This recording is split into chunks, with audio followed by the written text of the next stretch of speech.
Hey guys, welcome to Critical Flick. Today I'm going to review Sorry About the Demon, now streaming on Shudder. The best way I could describe this movie is if The Conjuring were a sitcom, and I think it's a really interesting blend. I always feel like horror comedies are pretty competently done. It feels like a genre that naturally works with itself because they're both ridiculous on their face. Both horror and comedy tend to come from places of real creativity. That being said, the movie is pretty cheesy. The dialogue is pretty goofy like you would expect from a sitcom, so it may not be for everyone, but I personally thought it was a pretty enjoyable little film. Basic story of this movie is you have a family that has moved into a new home and their daughter is possessed by a demon, and they make a deal with this demon that they can have their house back if they find a human sacrifice for the demon. And the way they do this is they find our gullible and kind of likable screw up main character Will, get him to decide to rent the home, and then try to use him as bait for this demon. As you can expect from kind of a comedy horror film, things kind of go off the rails, they don't go as planned, and at the core of this movie is actually a kind of heartwarming tale about self-discovery and trying to commit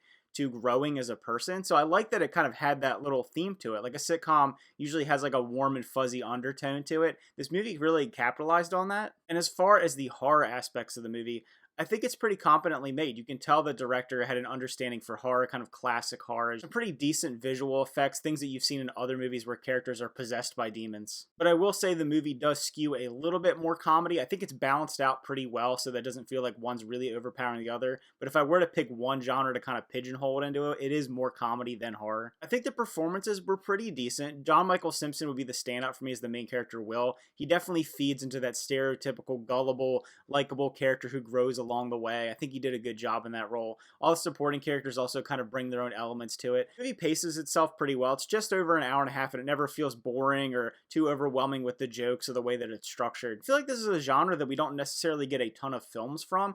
It always is kind of nice to cleanse your palate with a more light-hearted horror film. I feel like so many people try to make these very artistic and dark and grounded horror movies, which are fantastic. They're some of my favorite movies of all time. But it's nice to enjoy one of these more consumable films every once in a while. So all in all, it is a movie that if you have Shudder and you like horror comedies, I recommend it. If you like sitcoms in general, it kind of skews to that kind of genre in general. But this is one of those movies that may not be for everyone. If you're a hardcore horror fan, you may not find enough from this movie. Also, like I said, it is very cheesy, but it's aware of what it is. And when you go into it, it doesn't feel like it's trying to punch above its weight. It knows exactly what it's trying to do. So if I were to rate this movie, I would give it a solid 6.5 out of 10. It's not going to blow you away. It's not like some of the best movies in this subgenre, like a Shaun of the Dead or something along those lines, but it feels like it fills a void, and it's something that's enjoyable to check out, especially if you have Shudder. So if you check out Sorry About the Demon, let me know what you think about it in the comments below. I always love to hear everybody's opinions. Thanks for watching. Remember to like and subscribe, and see you guys next time.